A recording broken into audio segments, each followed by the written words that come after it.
Convince Me, presented by Bet365. We are kicking off the Power Hour, the only NFL pregame show with all of the stuff you care about, none of the fluff you don't. We're timing it perfectly as we get to halftime of the Chiefs and the Dolphins. I am Chad Millman. Over the next 30 minutes, my Action Network buddies, special guest Nick Giffen filling in for Sean Koerner, plus Simon Hunter and Chris Raybon will try to convince me what player props, what sides, what totals I should play today. Plus, we have Darren Rovell and Evan Abrams on the Action Network news desk, giving us all the market reports, all the data, all the trends to make you smarter than your friends. The bottom half of the hour, Gilles Gallant, Charlie Disturco will take us through the touchdown show, previewing the best touchdown props on the board today. Convince Me is presented by Bet365. Bet365 doesn't do ordinary. That's why you get more boosts with them than with anyone else. Every day they power up the odds on hundreds of bets to give you a chance to win more. Bet365 boosts specific markets, your winnings, and even parlays. And they don't stop there. Keep an eye out for their biggest and best odds with the incredible Super Boost. Check out the boosts and see why it's never ordinary at Bet365. Must be 21 or older and present in Colorado, Iowa, New Jersey, Ohio, or Virginia, or 18 and older in Kentucky. Gambling problem? 1-800-GAMBLER or 1-800-BETS-OFF in Iowa. Terms, conditions, restrictions apply. Before we begin, reminder, if you're watching this on YouTube, please like this video, subscribe to the Action YouTube page. All the picks we discussed today available for free in the award-winning Action Network app. Go download it. Also, don't forget, BetSync your Bet365 bets with the Action app. The coolest, slickest way to track your picks with ease and speed. Click the My Accounts button in the My Action tab in the Action app. All right, here we go. Time to get to the main event. Nick Giffen, congratulations, starting us off with our player props. What do you got, brother? Yeah, in true predictive analytics fashion, I have to go with an under. We're going to take Trey McBride under 41.5 receiving yards, tight end for the Arizona Cardinals. This line is ridiculously inflated after he had a 14 target, 10 catch week versus Baltimore last week. But that was in the first game, of course, with Zach Ertz on the IR, and he had Josh Dobbs throwing him the ball. Of course, Dobbs shipped out now to Minnesota. The thing is, Dobbs has always targeted his tight ends a ton. He's actually thrown nearly 31% of his passes towards tight ends in his 10 career starts, 8 with Arizona and 2 with Tennessee. And in fact, in Tennessee, it was at 33%. So that just goes to show no matter where he was, he's always targeting his tight ends. Now, McBride's going to be catching passes from Clayton Tune, the rookie quarterback out of Houston. Tune's 2 full seasons as a starter at Houston. The tight end position had just 12.5% of the receptions in those 2 years, including just 8% of the receptions in his final year with the Houston Cougars. So to show that this tight end thing really is a Dobbs thing, if we just look at Arizona's preseason, when it was Tune, McCoy, and Blau throwing passes, tight ends were only targeted about 21% of the time.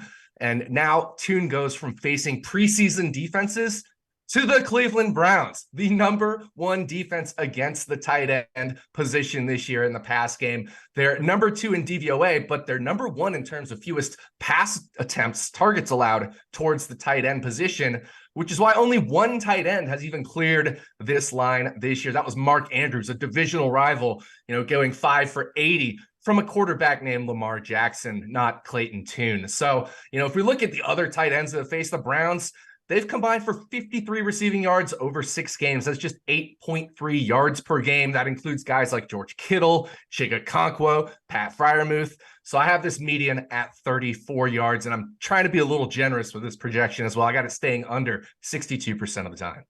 All right, guys, listen, other than Simon, other than Raybon, other than Evan, other than Darren, other than Koerner, I don't know that there's anybody I like more at the Action Network than Nick Giffen.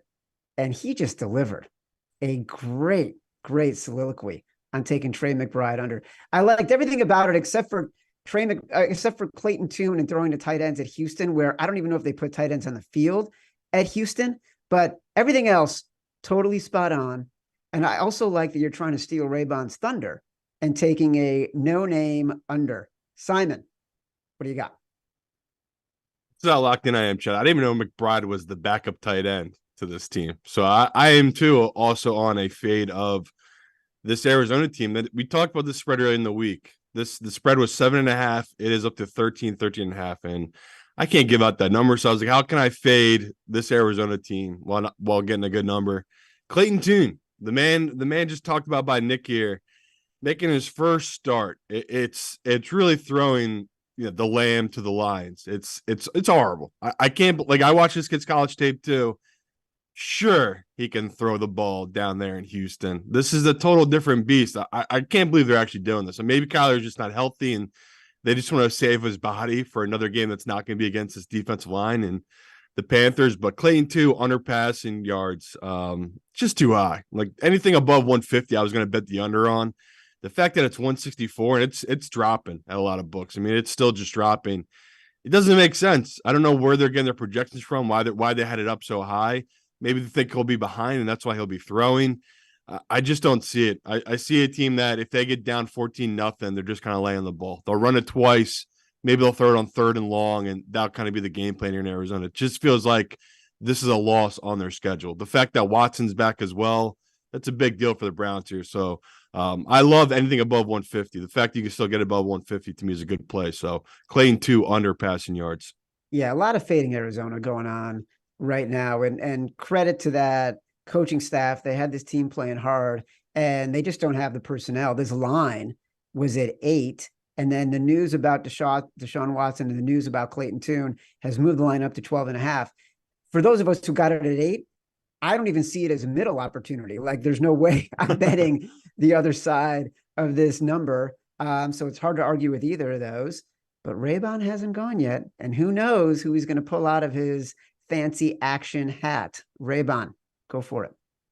Yeah, so if you don't want to bet props in this terrible Browns-Cardinals game, let's go to a lot better of a game. Cowboys-Eagles should be a good one. Michael Gallup, under 29.5 receiving yards.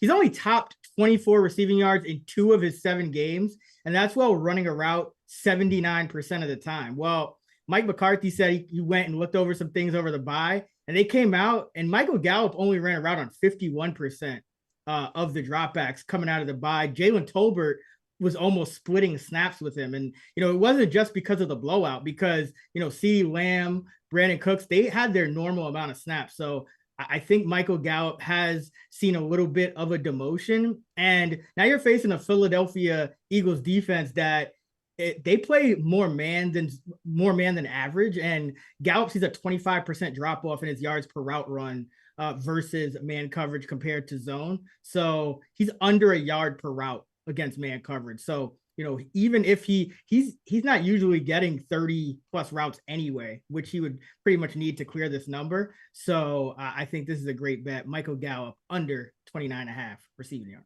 Yeah. Look, what's interesting about Michael Gallup, and this has been a theme for the Cowboys, especially as they were struggling before they went into the bye, was a real lack of chemistry between Dak and Michael Gallup. And the expectation was there would be more, especially in an offense that they're trying to play now, a West Coast offense built on timing, a receiver like Gallup who works so well out of the slot, used to run great routes, has great hands. His lack of productivity this year has been astonishing. Oh my God, this is such a tough call because I want to lean towards Nick. I don't have any confidence in Clayton Tune. I agree with Raybon's assessment on Michael Gallup. I am going with Trey McBride. Here we go. Trey McBride under 41.5. Look, what can I do? I bought into Nick's enthusiasm, and that's all I can say about it. Nick, you did so well. Let's hear some sides. All right, let's hear some sides indeed. I am going to take the Seattle Seahawks at +6.5. And, I know this one has kind of moved up from like 5.5 up to 6.5 here, but I think this is the time to buy in here. The Ravens, they are number 1 in DVOA, and they're number 1 in our Action Network expected win percent from our expected scores that drive our luck rankings. However, Seattle is number 3 in that metric, albeit they have played a really easy schedule, very, very easy schedule, while the Ravens have faced around a league average schedule. So schedule adjusting those expected scores, expected win percentages, Seattle comes in, by my calculations, as 5-point underdogs per our expected score, which, you know, is certainly better than they come in if you were to kind of use DVOA, because our expected score is adjusted for luck. So while these teams have, you know, nearly identical expected versus actual win percentages, which is why they're so close together in our luck rankings, what they aren't equal in is expected score versus actual score. So if you did like Pythagorean win percentage on actual score, the Ravens would look a lot better, but the Seahawks have been about 13% more unlucky in that regard, the 4th biggest gap of the week. A lot of that stems from Seattle being really unlucky in the red zone. They're just 19th in red zone touchdown rate, despite being 4th in offensive success rate, compared to Baltimore, who's 3rd in red zone touchdown rate while ranking 5th in offensive success rate. Remember that game against the Bengals? Seattle had 4 second-half possessions inside the 10-yard line. It only came away with 3 points. That's pretty unlucky. You got to think that regresses back to where it should be at some point. We also need to adjust for defensive end Leonard Williams, who just joined Seattle via trade. That's really going to help solidify the D-line there. Also, right tackle Morgan Moses for Baltimore, doubtful, which would hurt their run game, as he's a much better run blocker than backup Patrick McCarry. And that's important because the Ravens are 2nd in rush DVOA, but Seattle 8th in defensive rush DVOA. So matchup-wise, I really think this helps Seattle, limiting that Ravens strength, which is running the ball. So I like Seattle plus 6.5. Fascinating game. Fascinating game. You mentioned the number, started at 5, moved up to 5.5, got to 6, 6.5, bounced around in that 6, 5.5 range for a while until the last 24 hours, got back up to 6.5. I agree with you. 6.5 was the time to bite. Simon and I have talked about this game all week long on the favorites, thinking we believe that Seattle is the right side, but not really being able to pull the trigger. And then I saw it at 6.5. And I agree with you. A lot of stats that will back up Lamar Jackson, terrible as a favorite of over 3. A lot of stats that'll back up Lamar Jackson, amazing against the NFC teams. Fascinating game. Simon, you're a little bit grosser. Yeah. With your pick. Yeah, I got a gross home dog for you, Chad. Panthers plus 2.5. I was hoping this would get to 3, just like Nick. I thought this number might be running up, but it hasn't. It's come down a lot of books now. I'm seeing a couple of plus 2s out there. So hopefully you can find 2.5. It's just a good spot, right, Chad? We talked all week about this game. The Panthers defense, they just play better at home. And then offensively, they look like a different team coming out of that bye week. They had more pre-snap motion, which is a big deal. And getting Bryce Young outside the pocket, that's another big deal to me. And I think all the fantasy football heads know, like Adam Thielen, have an incredible year. This guy has been a machine for this kid. On 3rd down, he just gets open. He's like that old school receiver of that. You don't know how he does it, but on 3rd down, he gets open and he keeps moving the chains for Bryce Young. And we're going up against a Colts defense that they're 31st in the league against the wide receivers. They are horrible at stopping passing offenses. And then on the flip side, I got a good bunch of great stats from Evan about Minshew. Minshew is 2-13 straight up in his last 15 starts. That's pretty bad, Chad. He is, 3-11 ATS in his last 14 starts. Not ideal. Colts backup quarterbacks. They are 5-17 since 2017. 5-17, the Colts backup. So They just have not played well when they've had a backup QB in there. I believe they're on a 3-game losing streak right now. I wasn't shocked to see the public coming in the Colts, right? They think they're a better team than the Panthers. I don't think these teams are that much different. And just the way the Panthers play at home, Chad, how do you not take the 2.5 here? So I do love this home dog this week. Yeah, Gardner Minshew has come back to earth a little bit from the guy who beat the Ravens and nearly brought them back in a couple other games before that, filling in for Anthony Richardson. Fascinating matchup. And what's interesting, you mentioned Thielen. The expectations for the Panthers before the season began were a little bit higher, and they have fallen down because early in the year, Thielen wasn't performing. And then in the last 3 weeks, he's been a significantly bigger part of the offense, and it's made Bryce Young a much better quarterback. It's hard to go against a home dog against a really bad team. Raybon, what do you got? I got you fabricating false narratives because Adam Thielen was balling from the second week on. He had 11 catches for 115 in week 2.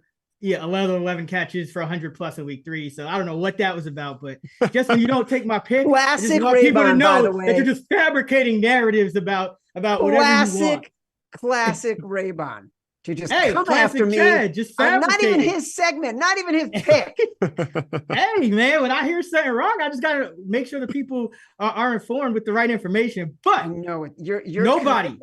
Your commitment to facts and truth is so annoying. So, give me your pick.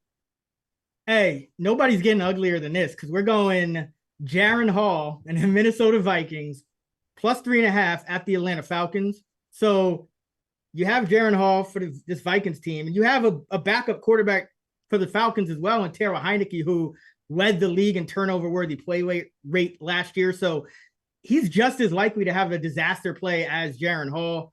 Then you have, Minnesota's without Justin Jefferson. Atlanta just lost Drake London, so they're both without their top receiver. Atlanta just lost Grady Jarrett, arguably their best defensive player.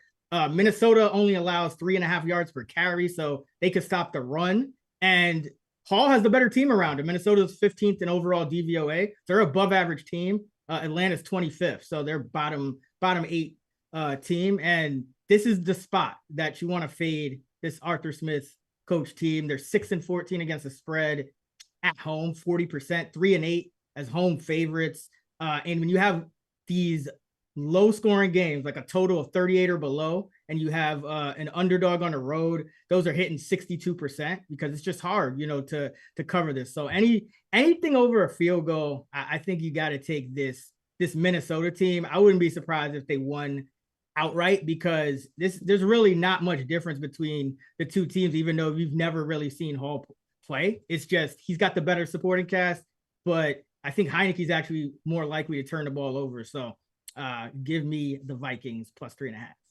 Yeah, Heineke's one of those guys where you love betting him as an underdog.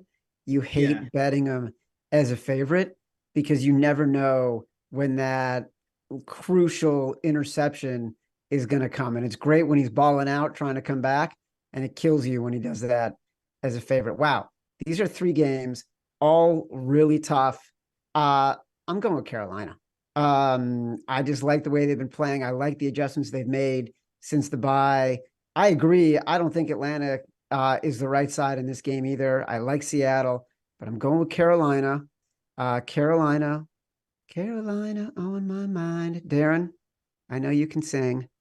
Take it away. Going to Carolina. There we go. Let's go to the Action Network news desk. Darren Rovell, Evan Abrams, market trends, data. Let's roll.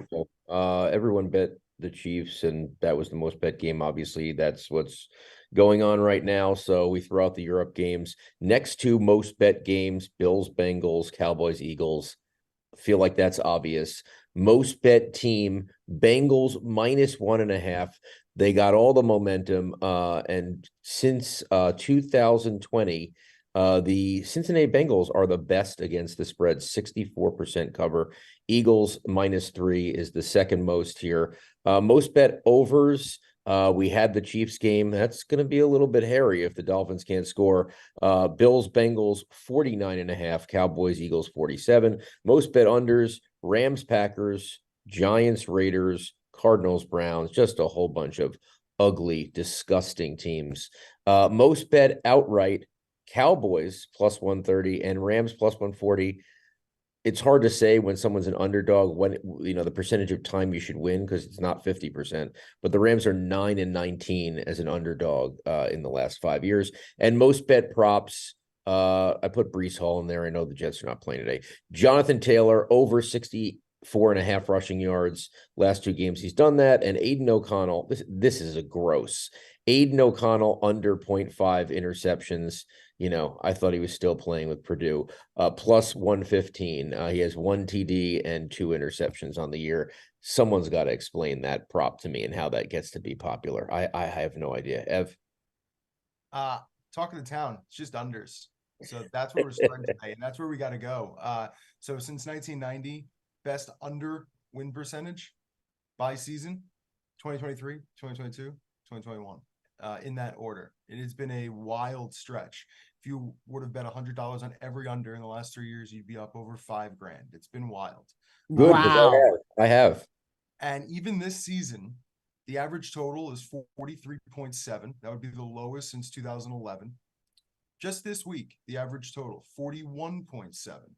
That is the second lowest in a week since 2012. So we just really haven't seen totals this low in a really long time.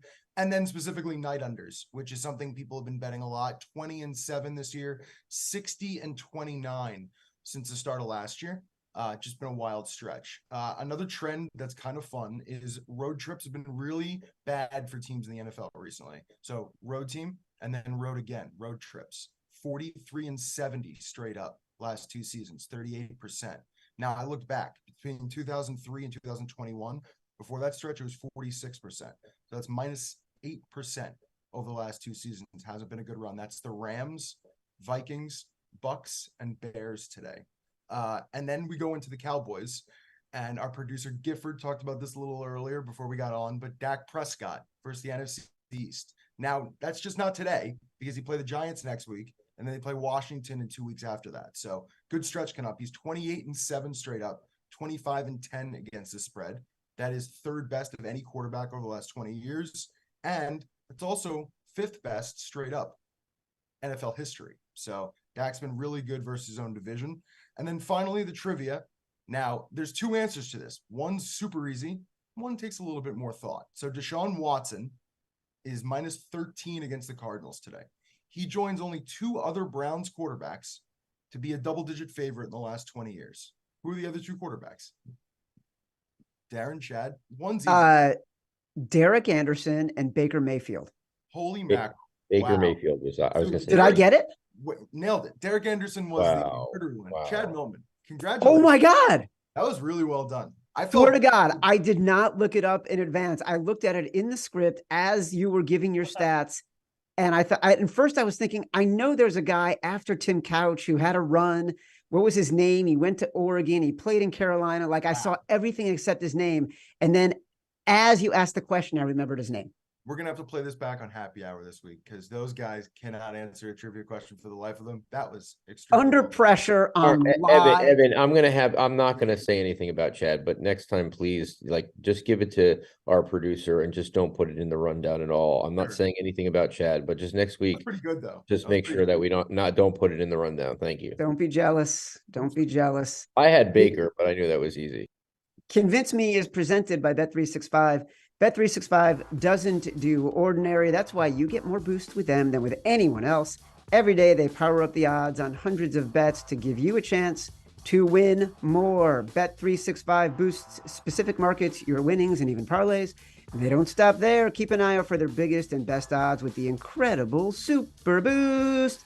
Check out the boosts and see why it's never ordinary at Bet365. Must be 21 or older and present in Colorado, Iowa, New Jersey, Ohio, or Virginia, or 18 and older in Kentucky. Gambling problem? Call 1-800-GAMBLER or 1-800-BETS-OFF in Iowa. Terms, conditions, and restrictions apply. All right, folks. Evan talked about a lot of under success. It's time to talk about some totals. Nick, take it away. Yeah, I'm going to go, instead of with a full game total, I'm going to go to a first half total under 21.5 for this Carolina Panthers Indianapolis Colts game. This game has a luck total of minus 8.8. Games with luck totals of -5 or lower after week 2 are 60% to the under over a 189 game sample size over the last 6 years, including 17-10 for 63% this year. Indianapolis in their last 2 games, they have been involved in games that have totaled 142 points, a 71 per game.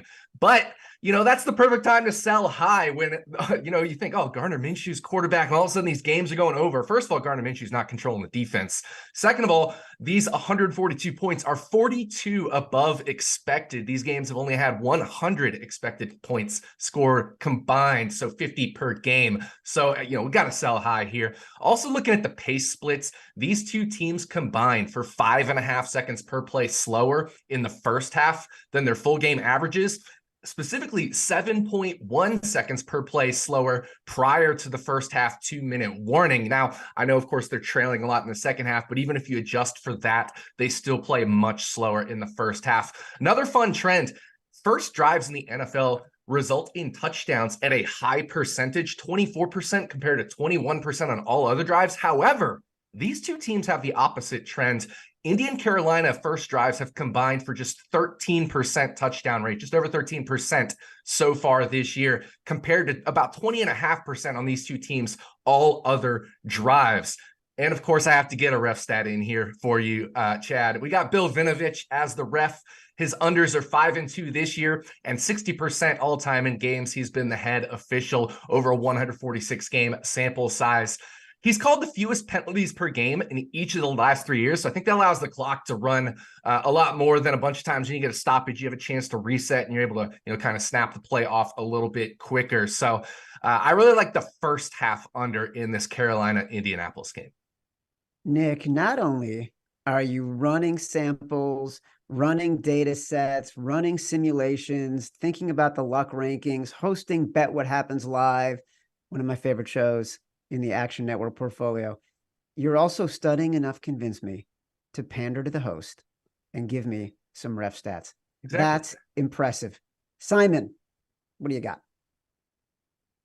So I'm going to join Chris on some action here in this Eagles-Cowboys game. I wanted to go Eagles side. Would have been too much of a homer pick. I don't think I would have convinced you to take it. It looks like I made the right move with the Panthers, but we'll go with the total. The total's been fluctuating. It was 47.5. It's down to 47. There's some 46.5s. Get the 47. We always talk about key numbers. That's such a key number when it comes down to the math of football. So if you're able to, definitely look for the 47. Don't just settle for the 46.5. This is a game between two teams that I think the general public looks at their offenses as what's going to determine this game. To me, it's all about the defense. Like whatever quarterback blinks and has the bad game, that clearly is going to lose this game. And Dak, we've seen him struggle in these kind of games. I mean, what was that, 2 weeks ago where he had a whole meltdown against that 49ers team? On the flip side, the Eagles team, I have questions about Hurts. I know he got away with not moving the pocket and just standing back there against Washington. That ain't going to work against Dallas, right? Their front line, Chad, we've talked about, they got some dogs in the front line, and the guys are really good after you. And then defensively, they lost Diggs. They had this second-year player step in, this fifth rounder, and he's been great on the outside. They have two good corners now. Like, say what you want, they're an aged defense that's kind of held together with duct tape and bubble gum, but it's working. Like, the injuries have not affected this defense. So when I see a total this high, I already wanted to take the under, and then I saw another great stat from our guy Evan. Late season outdoor divisional games with a high total go under the total 59.7% of the games. So that's what this is, a divisional game with a high total. This is the first game of the year that plays into this system. It's 179, 121, and 5 the last 20 years. So that right there, you have to love the percentages. And Nick also put in our notes, it's an under luck under. So I already loved it. There's a bunch of trends that point to it. It's just when you get to November, these divisional games, especially with totals this high, it's never go as the public perceives, right? The public's going to love this over. So I'm hoping it keeps getting bumped up, Chad, but I'll take the 47. I'll take that under on this number. That's a good one too. I'm afraid to say anything else about it because Raybon will come after me. It's like, if I speak when I'm telling a story and my wife is listening and she's so fact specific, if I speak in any generalities at all, my wife will like throw a flag and immediately go, Chad speak. It's actually 2, not 4. And I feel like Raybon is just going to call me out for some gross generalization. So Raybon, just give me your total. Yeah, I don't want to marry you, so make sure you stay married. Don't get a divorce. But let's go Rams, Packers under 19.5 first half. This is pretty simple. The Packers are averaging 4 points a game in the first half. It's lowest in the NFL. At home, they're averaging 2 points a game. in the first half. They've scored more than a field goal in the first half only twice, and that was their first 2 games. They just have not been able to come out of the gate strong. They're also 31st in first half pace. So they're going slow. They're not efficient. And on the other side, you have the Rams, who are also below average in first half scoring. And that's going to dip even more because you're going to get Brett Rippon in for Matthew Stafford. You might get a run heavier Rams offense in this one. So Green Bay first half unders are 5-1-1 this year, covering by nearly 4.5 points per game. So give me the Packers Rams first half under. Raybon, bad news, buddy. You and I are married on this pick. I heard you talk about it. I heard you talk about it on the Action Network podcast on Thursday with Stuckey. Loved it. Loved the logic. Loved sort of how you picked out a very specific market that I think a lot of people weren't paying attention to. I know it because it was at 19.5 on Thursday. It's at 19.5 this morning, which means there's still a lot of opportunity there. Great call, Raybon. All right. Let's move on to the Sunday night game. We've talked a little bit about it. Buffalo visiting Cincinnati. Cincinnati is now a 2.5 point favorite. The numbers moved all around. Cincinnati at 1 point a week ago, a 1.5 point underdog. By the end of Sunday, it was moving up to 3. Then it got bet down to 2. Now back up to 2.5.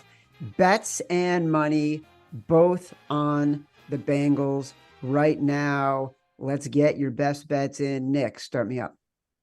Yeah, I do have some interest in a total in this one, but instead I'm going to go. This game's going to overtime. This is the number 1 game of the year so far in the overtime model that I used to hit that 263-1 parlay in week 2 of a couple games going to overtime there. So got to keep rolling on that. And it's the number 1 game of the year. We got 2 teams that don't go for 2 very much and got great kickers for extra points, plus they're high scoring teams, which are able to come back from multiple scores down or oddball type scores to force overtime. So this game going to overtime. We all want to root as a neutral for an overtime game. I like that we've got an overtime model. Simon. Yeah, Chad, you talked about this number keeps moving. Put in the notes yesterday. I liked Bengals -1.5. Like Chad just said, now it's up to -2.5. Still like it, but the stat I was going to use was kind of what me and you loved about Cincy at that number was Joe Burrow has made 4 home starts at night. The Bengals are 4-0 straight up. So that's why we loved it at -2.5. Still like it at -2.5, but makes you a little weary. That's such a key number. So if you're kind of scared off the numbers move too much, you know I love these primetime unders, Chad. I mean, we've been preaching about it since week 1. Been very lucky. Like, even when it's in doubt, like the over is sure to hit, we somehow keep getting there. Pick sixes, doesn't matter. These unders keep hitting these primetime games. So going to keep riding that trend, but there's some numbers that back it up for my guy, Evan. Burrow, 27, 18-1 to the under in his last 3 seasons. The 4th most profitable QB to the under in the NFL out of 90 QBs. It's just a spot play. Like the people perceive the Bengals as this incredible offense that scores a ton of points. They don't realize their defense is really what's gotten them to all these AFC championship games, got them to that Super Bowl. It's a really good defense for that Bengals team. So the fact that it's so high, I'm seeing some books now over 50. Love the under, love primetime under. So that's my 2 plays for this one, Bengals and the under. All right, Raybon, what do you got? Going Irv Smith under 12.5 receiving yards. Might be higher at some books, but essentially, I think the books are still treating him like he's the unquestioned starter. He's been averaging just 11.4 receiving yards per game. So he's already over this number. Under this number, his median is 10 this year. But the key is he had a key fumble last week. And then shortly after, when the team could make roster moves the next week, they called up Tanner Hudson. Now, Tanner Hudson is the dude who filled in for Irv Smith when he was hurt. But Tanner Hudson he's a receiving first tight end who plays essentially the exact same role Irv Smith plays. So I'm looking at Irv Smith either getting his role cut in half or benched outright. So this kind of happened to him last year too, when he was on the Vikings. He got hurt and he came back, and Hawkinson was there, and Smith went from starter snaps to playing like 20% of the time. And I think you could see that again this year because he's just been terrible. His success rate is 27%. Meanwhile, Hudson's is 67%. So I'm looking for Smith to get benched, but this is already too high for his normal median, even when he's playing 70% of the snaps. So the only thing that could hurt us here is he might be healthy scratched, which then obviously the bet, there's no action. But I think you got to bang Irv Smith. I got under his receiving yards and under his receptions, but I know you wouldn't want the receptions because it's juiced up, Chad. So going with the yards. Wow. Thank you for that, Raybon. And listen, if not for the fact that we have an overtime model, I would be all over Irv Smith. But how could I not bookend Nick Giffin's first appearance on Convince Me by going with an overtime pick? Because it is the grossest, scariest, most wonderful pick to make in honor of Nick's first appearance. So give me this game to go to overtime, because how many pregame shows can talk about having an overtime model? All right. This has been Convince Me, presented by Bet365, for my friend Nick Giffen, for Simon Hunter, for Chris Raybon, for Darren Rovell, for Evan Abrams. I am Chad Millman. Download our picks, or download our app to find our picks. Make sure to like and subscribe to the Action Network YouTube page. Here comes the touchdown show.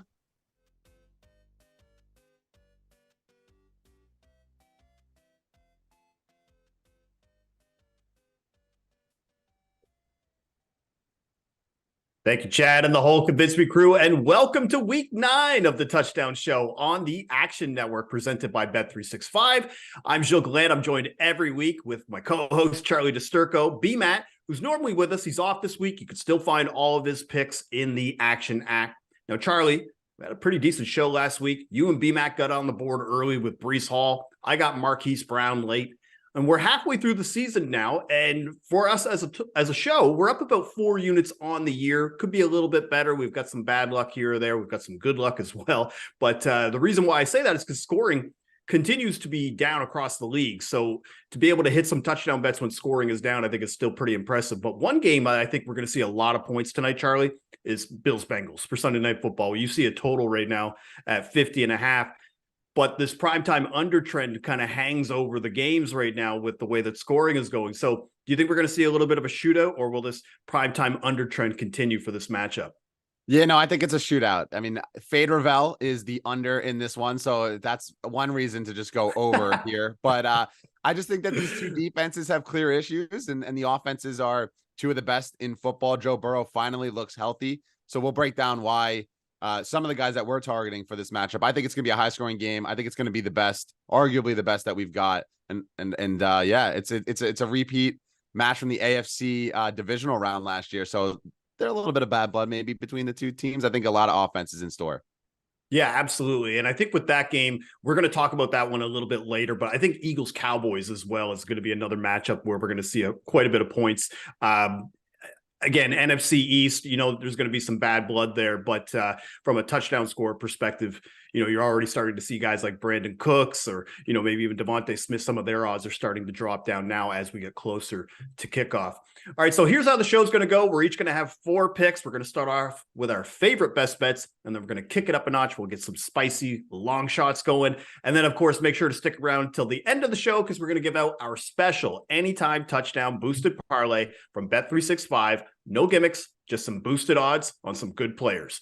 And the touchdown show is presented by Bet365. Bet365 doesn't do ordinary. That's why you get more boosts with them than anyone else. Every day they power up the odds on hundreds of bets to give you a chance to win more. Bet365 boosts specific markets, your winnings, and even parlays. And they don't stop there. Keep an eye out for their biggest and best odds with the incredible Super Boost. And check out the boosts and see why it's never ordinary at Bet365.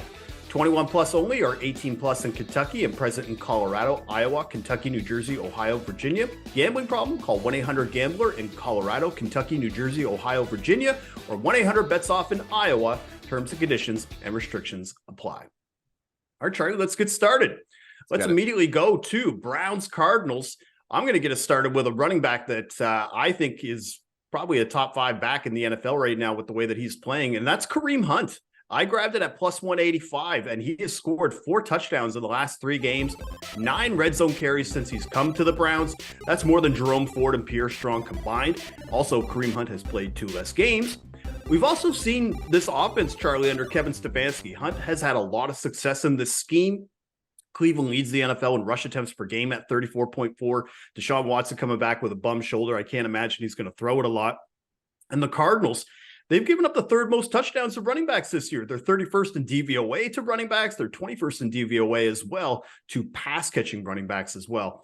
And Clayton Tune, he's starting for the Cardinals. You know, the Browns are favored by double digits. It could be a blowout. So there's a game script with a lot of running in the second half by the Browns. So Kareem Hunt at plus 185 is my first bet for week 9.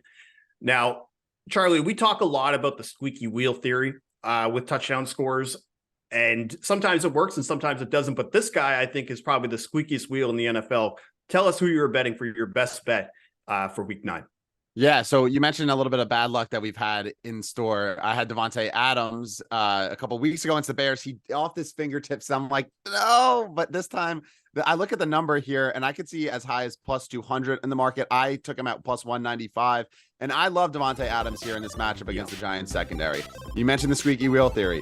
The man is not happy with where he is. He didn't get traded at the trade deadline, and Jimmy G's gone. Josh McDaniels is gone. So I think this is actually a good thing for the Raiders. I think as a whole, you know, you put in O'Connell and you let him kind of rely on his wide receiver 1 and someone that he did look at incredibly hard when he did play. So you look at the game against the Chargers, 8 receptions, 13 targets, 75 yards when Aiden O'Connell was under center. So it's just one of those things where rookie quarterbacks come in, they rely on their best weapons. Davante Adams at this price is something that I don't think I'd ever have seen. If you told me before the season we'd be getting Davante Adams close to 2-1, I'd tell you you're crazy. The touchdown drought is at 5 games now. The most he's ever gone was 6 in 2019, was his longest prior to the one that he's currently in. And he's number 1 in the NFL in red zone targets, just 2 touchdowns. I don't understand how he's not, you know, when it comes to positive touchdown regression, this is like front and center, the guy.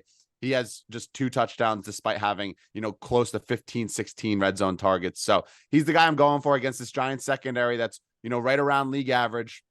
They're nothing special, and Davante Adams is special. We saw he would have had 2 touchdowns last week if Jimmy G knew how to throw a deep ball. So I think he's going to get in the end zone here. I think that even in a lower scoring game, even if the Raiders score 2 touchdowns, Davante's getting looked at least 2 to 3 times 4-1.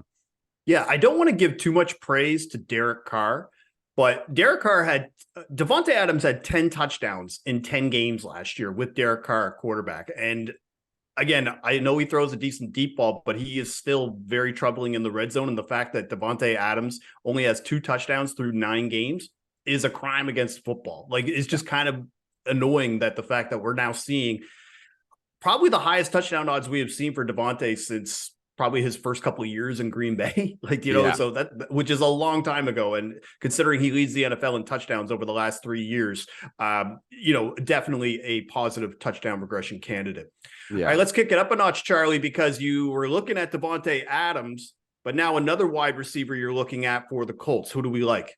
Yeah, this is all about touchdown regression, and Michael Pittman is due for some positive ones as well. He's plus 200 over at our friends at Bet365, and he's trending up. You look at his last 2 weeks, he's got 2 touchdowns over that span, but he was a guy that we've targeted multiple times on this show to no avail. You know, one of BMAT's Trojans. Over the last we all take a kick at the can. Yeah, we all took a try. I think this time he's going to get in here. 32 targets in the last 3 games, and he's got a great matchup against this Carolina secondary that is honestly filled with so many holes. He either matches up, depending on the side, with CJ Henderson or Dante Jackson, who is also questionable entering the game. Both of them have a PFF coverage grade below 40, and they're outside in the top 50 in catch rate, yards allowed per coverage snap, and explosive plays allowed. So this is a guy, Michael Pittman, who we saw, you know, was able to break free for a 70+ yard touchdown a couple weeks ago, and also make a nice like 3-yard out route play action touchdown last week. So he can do it all. He's the most talented receiver in this offense. He is another guy. He's second in the red zone when it comes to targets, but only has a couple of touchdowns. So I love targeting Pittman here. Carolina 27th in DVOA against the wide receiver 1. Just some guys that torched them. DK 6 for 112. Justin Jefferson 85 and 2 touchdowns. Josh Reynolds with no Amon St. Brown had 76 and a touchdown. And Tyreek Hill, I mean, the man's automatic 163 and a touchdown. So with Josh Downs seemingly playing, but they made it known that he's not 100%. I think that Minshew's going to rely on Pittman here, and a great matchup for Pittman. 2-1 is just far too long for me. Yeah, every game with Gardner Minshew is a little chaotic. And what's hilarious with Colts games is that over the last 3 weeks, they've had closing totals around 40, 44, somewhere in that range in the low 40s. But then their games end up scoring over 70 points in those games because he's throwing interceptions to give the team short field. He's making big plays like the Pittman. Right. And with him at quarterback, I trust Pittman's scoring ability a little bit more than what we saw with Anthony Richardson. And I think that's the other thing too, is that there's other receivers like Alec Pierce who plays 90% of snaps. He just doesn't get the targets or the looks the way that Pittman has been with Minshew. All right, I'm going to move over to Commanders Patriots, and I'm going to take Jahan Dotson at plus 300. Now, Jahan Dotson has done most of his damage this year versus the Eagles. He did catch a touchdown last week versus the Eagles and another one earlier this season, but he leads the team with red zone targets with 6, 4 targets inside the 10, which I think is really encouraging. Now, no Curtis Samuel, and that's important because the Patriots, they're number 1 in DVOA versus wide receiver 1, but that drops all the way to 26th in DVOA versus wide receiver 2. So Terry McLaurin in this scenario would be wide receiver 1. And they're also 30th in DVOA to short passes. Jahan Dotson, he has the lowest ADOT of all Washington wide receivers. And then when you look at who has scored on the Patriots over the last 3 weeks, you've got Gabe Davis, wide receiver 2, Jalen Waddle, wide receiver 2, Jacoby Myers, all wide receiver 2s. And Sam Howell, been somewhat competent as a passer. He's got 7 passing touchdowns in his last 3 games. He put up 4 against this Eagles secondary. So it should be interesting to see how he's able to go against this Patriots team that has given up 9 touchdowns to wide receivers this year. And the Belichick way is always to take away the top option. That's Terry McLaurin. Let's see if it pays off. I think Jahan Dotson is in for a big game at plus 300. Yeah, I think I would just want to say, I think that this game, you look at and you may think like, oh, Patriots, Commanders, oh, these defenses are so good. There's not going to be a lot of scoring, but I actually think that both offenses match up pretty well when it comes to, scoring. So we talked about this off air, just a couple of other names that like we were just going back and forth, and you like Dotson the most, and that's what we went with. But I wouldn't be surprised to see a guy like Demario Douglas be able to get in now that Kendrick Bourne's not out. But yeah, a lot of scoring I think actually could happen in this game, despite at first glance you might assume not. Well, especially because once you look on the other side and you realize the Commanders defense has done nothing versus wide receivers this year, they cannot stop anything. So if now with Kendrick Bourne out, there's a lot more opportunity for guys like Juju, maybe, and going down the list of Demario Douglas. And another guy that I was kind of even thinking about, we talked about this one off air, is Diami Brown with the Washington Commanders, who might be able to get one of those long shots over the top because this Patriots secondary, again, is still struggling quite a bit this year. All right, let's move over to Sunday Night Football and let's look at Bills-Bengals. So right now, Bills-Bengals, we're seeing an over-under at 49.5. I imagine that's probably going to get back up to 50 by kickoff. And Nick Giffen, who's a friend of the show, does fair odds sometimes for us for anytime touchdowns. He hooked us up with fair odds for all of the anytime touchdown scores for Bet365. Let's go through the top 8 though. Joe Mixon at minus 138. These odds at the top are from Bet365. The green odds underneath are from Nick, and that's what he has for fair odds for an anytime touchdown. So again, Joe Mixon at minus 138. He's got it at even odds. Jamar Chase, pretty much on the number, minus 110. Then you've got Stephon Diggs, a little bit of a difference at plus 110 compared to plus 115. T. Higgins at plus 150 to plus 175. And then you start looking at the run game all the way from James Cook to Tyler Boyd. Charlie, of this list, are you immediately just looking at Jamar Chase, or is there another guy down the board, or is it just going to be the Jamar Chase show? I mean, listen, there's 2 I like here, one on the Bengals, one on the Bills, and Jamar Chase is the Bengal. Not only that, but like he has a great matchup. The Bills secondary is so weak, and obviously they're getting Rasul Douglas, but it's his first game back. But Jamar Chase is finally in sync with Joe Burrow, and you look at just how they performed over the last few weeks. He's getting, over 12 to 13 targets a game. He's getting 100+ yards a game, a touchdown look every game basically. So when you look at this matchup in the Bills secondary, and they're extremely weak, and then you tack on the fact that Jamar and Chad Ochocinco have been talking all week about if Jamar scores, He's going to jump behind and operate the camera like Ocho Oh my Cinco, God. and Ocho Get Cinco's going to 15 cover the flag. fine. Yeah, but Ocho Cinco's covering the fine. I think Jamar gets in the end zone here. I'm seeing plus money out there in the market too, so totally okay with that, and that's what I'll be jumping on. And then just a little bit of a long shot down the board. One thing with Dawson Knox's injury, and obviously, Quentin Morris is returning this week, so the Bills will be able to block with 2 tight ends and whatnot. But Khalil Shakir saw a huge boost without Knox, and they did a lot more 3 wide receiver sets, and we saw Khalil Shakir really make an impact. And I think that he is more than live to find the end zone in, we mentioned it earlier, a higher scoring game. And I'm seeing as high as plus 450 for him. So when it comes to that, that's the guy that I'm targeting as far as like more of a dart throw. I think that he's going to get plenty of looks and could break one for a touchdown here. So Jamar, and then maybe a little bit of Khalil Shakir.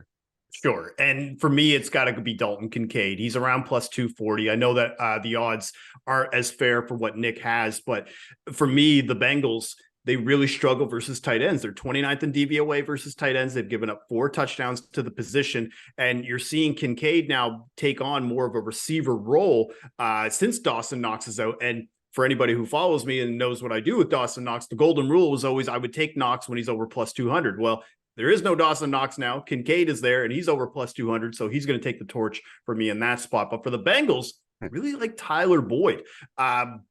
Seeing some plus 260s out there, so again, shop around. But at the same time, right now, even that's one of the few guys that is showing fair odds value from Nick. Tyler Boyd has scored in each of the last 2 weeks. He rarely comes off the field because he's the primary slot receiver. So I think that would probably be the guy that I would look at for a wide receiver, and maybe even T. Higgins. But I would probably, if I'm doing T. Higgins, I'm probably doing multi-touchdown scorers. I'm not doing just the individual anytime touchdown odds the way that they're listed there. All right, Charlie, I think it's spicy time. I think we need to kick off our spicy touchdown bets here because I've got some long shots, and one of them you're going to be pretty familiar with. He's been on the show for like probably, I think, the last 4 weeks. But the other one is a multi-touchdown score. I'm going to take a quarter unit and put it on each one of these guys. I'm going to take Lamar Jackson for 2 touchdowns. Got that at plus 900. And I'm going to take, again, Tommy Tremble for an anytime touchdown at 10-1. All right, so why I like Lamar. Lamar leads the team in red zone carries with 19. He's got that's 13th overall in the NFL for all red zone carries for everybody who's carrying the ball. And why I bring that up is because he only rushed 19 times in the red zone in 12 games last year. And he's already surpassed both of that in 8 games. He's got 2 games already this season with 2 touchdowns, one versus the Lions, another versus the Colts. He's scored 3 touchdowns in 3 home games. And the Seahawks run defense, I think they're just a bit overrated once you look at their schedule and who they played over the last 3 to 4 weeks. Not really good offenses. So I think Lamar playing at home, the way that they have jumped out on teams, I think he could definitely get 2 touchdowns in this game. Now, Tremble, we talk about this every week, but the Colts are basically the exact same matchup that why we bet it against the Texans and why we bet it against the Lions. They've only allowed 1 touchdown to tight ends this year, but they're bottom 10 receptions and yards to the position. And Tremble, he outsnapped Hayden Hurst last week, and Hayden Hurst really hasn't done anything since week 1. So Tommy Tremble at 10-1 and Lamar Jackson for 2 touchdowns are my spicy bets. Charlie, you got me inspired with yours. Please tell us what you like for your spicy touchdown bets for week 9. Yeah, so I'm also taking my half a unit and I'm spreading them across 2 guys, 1 an anytime touchdown, 1 a 2+ touchdown, just like you.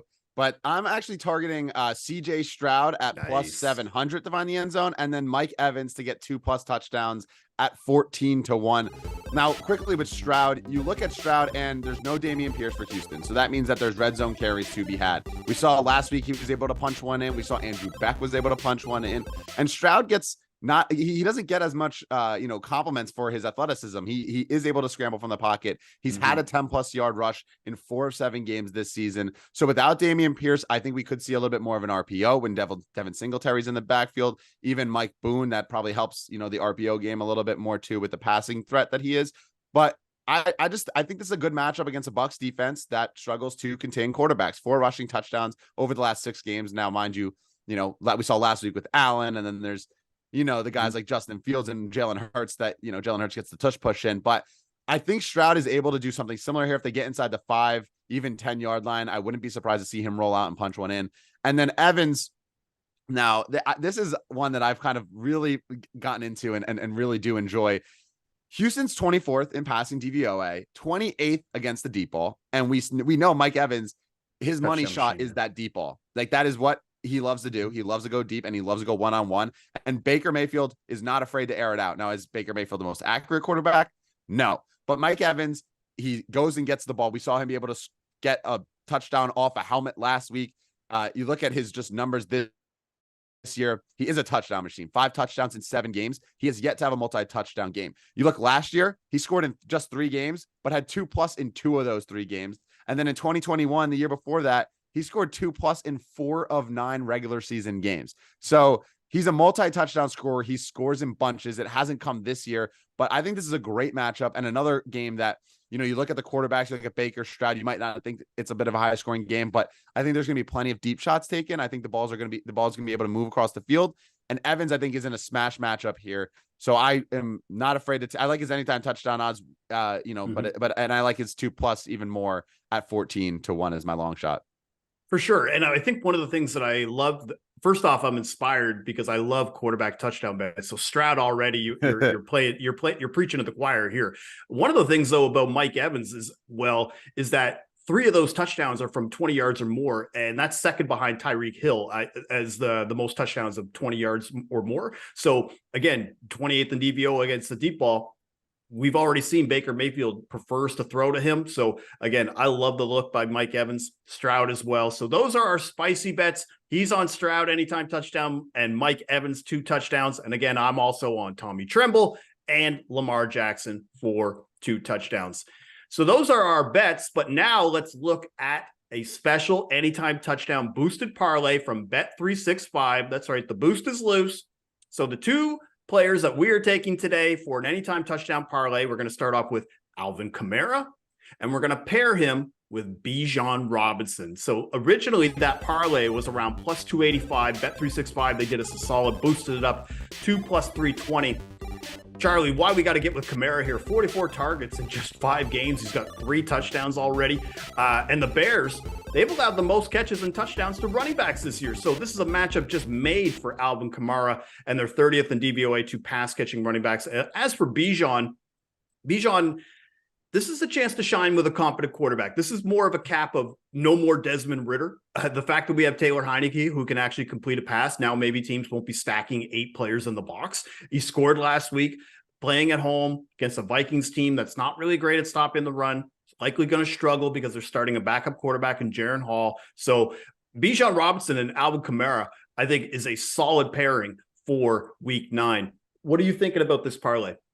Yeah, no, I like it a lot. I think just from a volume aspect, these 2 guys are going to get the volume. And you mentioned just Ridder now gone is the biggest benefit that you can ask for Bijan Robinson. We can finally see him let loose. And I think it's a good buy low spot on him. Like we saw him be able to score last week. I think it's only going to go up from here as long as Arthur Smith doesn't just like randomly sit him after 4 snaps and say he's not feeling good. But yeah. Kamara is a smash matchup always because of just the pure volume that he gets. He's always going to get the ball, about 15-20 times a game, and he'll, even with Jamal Williams, they've been giving him the ball inside that red zone. So I like both these guys to score in general, and then tack on the boosts and get it all the way up to 320 is great from Bet365. So I'll be definitely taking it. Yeah, and Kamara, I think the reason why we wanted him on this parlay is because we just don't trust Derek Carr in the red zone. Yeah, I'm not trusting him to make a good decision to throw it to Olave or Thomas or even Shaheed over the top. Just nice little quick 5-yard pass to Kamara. Let him do the rest of the work. Because again, that was the one thing that drove me crazy about whenever we would bet touchdown scores for the Saints, is that you're basically relying on Derek Carr to make good decisions, and you would always get kicked in the throat. So I don't want to deal with that anymore. So that is the Bet365 anytime touchdown boosted parlay with Alvin Kamara and Bijan Robinson. And the touchdown show is presented by Bet365. Bet365 doesn't do ordinary. That's why you get more boosts with them than with anyone else. Every day they power up the odds on hundreds of bets to give you a chance to win more. Bet365 boosts specific markets, your winnings, and even parlays, and they don't stop there. Keep an eye out for their biggest and best odds with the incredible Super Boost. and check out the boosts and see why it's never ordinary at Bet365. 21 plus only or 18 plus in Kentucky and present in Colorado, Iowa, Kentucky, New Jersey, Ohio, Virginia. Gambling problem? Call 1-800-GAMBLER in Colorado, Kentucky, New Jersey, Ohio, Virginia, or 1-800-BETS-OFF in Iowa. Terms and conditions and restrictions apply. All right, Charlie, that's all for today. 4 picks from me, 4 picks from you. We've got the Bet365 Anytime Touchdown Boosted Parlay. So we're going to see you next Sunday at 11:30 a.m. Eastern as part of the Action Network Power Hour. And if you misconvince me, you can rewatch the show or download the Action Network app. You can get all of our picks in one place. And you can also check out all of our Week 9 touchdown bets in the Action app. I want to thank you for watching the Touchdown Show presented by Bet365. Bon chance.